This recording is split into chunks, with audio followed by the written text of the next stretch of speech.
Hi ಎಲ್ಲ friends, ಇವೆಲ್ಲ customer saris. ಈ ಸ್ಯಾರೀಸ್ಗೆ ನಾನು ಯಾವ ರೀತಿ ಬ್ಲೌಸ್ನ ಸ್ಟಿಚ್ ಮಾಡಿದ್ದೀನಿ ಅಂತ ನಿಮಗೆ ತೋರಿಸೋಣ ಅಂತ ಈ ವಿಡಿಯೋ ಮಾಡ್ತಾಯಿದ್ದೀನಿ. ಫಸ್ಟ್ ಒಂದು ಸ್ಯಾರಿ ಬಂದು ಮೆಹಂದಿ ಗ್ರೀನ್ ಕಲರಲ್ಲಿ ಬಂದಿದೆ. ಸ್ಯಾರಿಗೆ ಈ ರೀತಿ ಎರಡು ಸೈಡ್ ಈ ರೀತಿ ಸ್ಮಾಲ್ ಬಾರ್ಡರ್ಸ್ನ ಕೊಟ್ಟಿದ್ದಾರೆ. ಸ್ಯಾರಿ ಆಲ್ ಓವರ್ ಬಂದು ಜರಿ ಲೈನ್ಸ್ ಇದೆ. ಪಲ್ಲು ಬಂದು ಈ ಥರ ಇದೆ. ಪಲ್ಲು ಕೂಡ ಸಿಂಪಲ್ಲಾಗಿ ಟ್ಯಾಸಲ್ಸ್ನ ಕೊಟ್ಟಿದ್ದಾರೆ. ಸ್ಯಾರಿಗೆ ಮಿಡಲ್ ಪಾರ್ಟಲ್ಲಿ ಯೆಲ್ಲೋ ಕಲರು ಮತ್ತು ಪಿಂಕ್ ಕಲರ್ ಕಾಂಬಿನೇಷನಲ್ಲಿ ಆಲ್ ಓವರ್ ಸ್ಯಾರಿ ಪ್ರಿಂಟ್ ಬಂದಿದೆ. ಸ್ಯಾರಿಯಲ್ಲಿ ಈ ರೀತಿ ರನ್ನಿಂಗ್ ಬ್ಲೌಸನ್ನು ಕೊಟ್ಟಿದ್ದಾರೆ. ಬ್ಲೌಸ್ಗೂ ಕೂಡ ಆಲ್ ಓವರ್ ಬ್ಲೌಸ್ಗೆ ಗೋಲ್ಡ್ ಜರಿ ಲೈನ್ಸನ್ನು ಕೊಟ್ಟಿದ್ದಾರೆ. ನಾನು ಈ ಬ್ಲೌಸ್ಗೆ ಪಿಂಕ್ ಕಲರ್ ಕ್ಲಾತ್ನ ಯೂಸ್ ಮಾಡಿಕೊಂಡು ಈ ರೀತಿ ಥ್ರೆಡ್ ಪೈಪಿಂಗ್ನ ಸ್ಟಿಚ್ ಮಾಡಿದ್ದೀನಿ. ಫ್ರಂಟ್ ಬಂದು ಕಟ್ ವರ್ಕ್ ಮಾಡಲ್ನ ಸ್ಟಿಚ್ ಮಾಡಿದ್ದೀನಿ. ಬ್ಯಾಕ್ ಸೈಡ್ ಬಂದು ಈ ರೀತಿ ನಾರ್ಮಲ್ ರೌಂಡ್ ನೆಕ್ಕನ್ನು ಸ್ಟಿಚ್ ಮಾಡಿದ್ದೀನಿ. ಟ್ಯಾಸಲ್ಸ್ ಕೂಡ ಈ ರೀತಿ ಸಿಂಪಲ್ಲಾಗಿ ಸ್ಟಿಚ್ ಮಾಡಿಕೊಟ್ಟಿದ್ದೀನಿ. ಇನ್ನೊಂದು ಸ್ಯಾರಿ ಬಂದು ಈ ಗ್ರೇ ಕಲರು. ಈ ಸ್ಯಾರಿ ಮಾತ್ರ ತುಂಬಾ ಚೆನ್ನಾಗಿದೆ. ತುಂಬಾ ಸಾಫ್ಟ್ ಮೆಟೀರಿಯಲ್ಲು ಇದು. ನೋಡಿ ಎಷ್ಟು ಸಾಫ್ಟ್ ಆಗಿದೆ ಅಂತ. ಒಂದು ಸೈಡ್ ಈ ರೀತಿ 6 ಇಂಚಸ್ ಬಾರ್ಡ್ರ್ ಕೊಟ್ಟಿದ್ದಾರೆ. ಇನ್ನೊಂದು ಸೈಡು ಸ್ಮಾಲ್ ಬಾರ್ಡ್ರನ್ನ ಕೊಟ್ಟಿದ್ದಾರೆ. ನೋಡಿ ಪಲ್ಲು ಬಂದು ಈ ರೀತಿ ಇದೆ.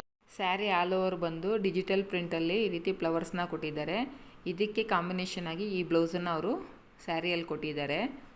ನಾನು ಈ ಬ್ಲೌಸ್ಗೆ ಸಿಂಪಲ್ಲಾಗಿ ರೌಂಡ್ ನೆಕ್ಕನ್ನು ಸ್ಟಿಚ್ ಮಾಡಿ ಎಲ್ಬೋ ಸ್ಲೀವ್ಸ್ನ ಸ್ಟಿಚ್ ಮಾಡಿದ್ದೀನಿ. Sari all over maroon colour ಫ್ಲವರ್ಸ್ನ ಕೊಟ್ಟಿರೋದ್ರಿಂದ ನಾನು ಮೆರೂನ್ ಕಲರ್ ಫ್ಯಾಬ್ರಿಕ್ನ ಯೂಸ್ ಮಾಡಿಕೊಂಡು ಇಲ್ಲಿ ಈ ಬ್ಲೌಸ್ಗೆ ಥ್ರೆಡ್ ಪೈಪಿಂಗ್ನ ಸ್ಟಿಚ್ ಮಾಡಿದ್ದೀನಿ.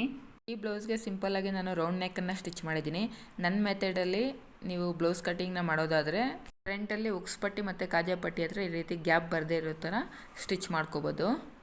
ನೆಕ್ಸ್ಟ್ ಸ್ಯಾರಿ ಬಂದು ಇದು. ಒಂದು ಸೈಡ್ ಈ ರೀತಿ ಪ್ಯಾರೆಟ್ ಕಲರಲ್ಲಿ ಬಿಗ್ ಬಾರ್ಡ್ರನ್ನ ಕೊಟ್ಟಿದ್ದಾರೆ. ಇನ್ನೊಂದು ಸೈಡು ಸ್ಮಾಲ್ ಬಾರ್ಡ್ರನ್ನ ಕೊಟ್ಟಿದ್ದಾರೆ. ಸ್ಯಾರಿಗೆ ಪಲ್ಲು ಬಂದು ಬಾರ್ಡ್ರ್ ಕಾಂಬಿನೇಷನಲ್ಲೇ ಕೊಟ್ಟಿದ್ದಾರೆ. ಹಾಗೆ ಪಲ್ಲುಗೆ ಸಿಂಪಲ್ಲಾಗಿ ಈ ರೀತಿ ಟೆಸಲ್ಸ್ನ ಕೊಟ್ಟಿದ್ದಾರೆ. ಸ್ಯಾರಿ ಆಲ್ ಓವರ್ ಈ ರೀತಿ ಸ್ಮಾಲ್ ಫ್ಲವರ್ಸ್ನ ಡಿಜಿಟಲ್ ಪ್ರಿಂಟಲ್ಲಿ ಕೊಟ್ಟಿದ್ದಾರೆ. ಈ ಸ್ಯಾರಿಗೆ ಬ್ಲೌಸ್ ಬಂದು ಬಾರ್ಡರ್ ಕಾಂಬಿನೇಷನಲ್ಲೇ ಕೊಟ್ಟಿದ್ದಾರೆ. ನೋಡಿ, ನಾನು ಇದಕ್ಕೆ ಬ್ಯಾಕ್ ಸೈಡ್ ಈ ರೀತಿ ಪಾಟ್ ನೆಕ್ಕನ್ನು ಸ್ಟಿಚ್ ಮಾಡಿದ್ದೀನಿ.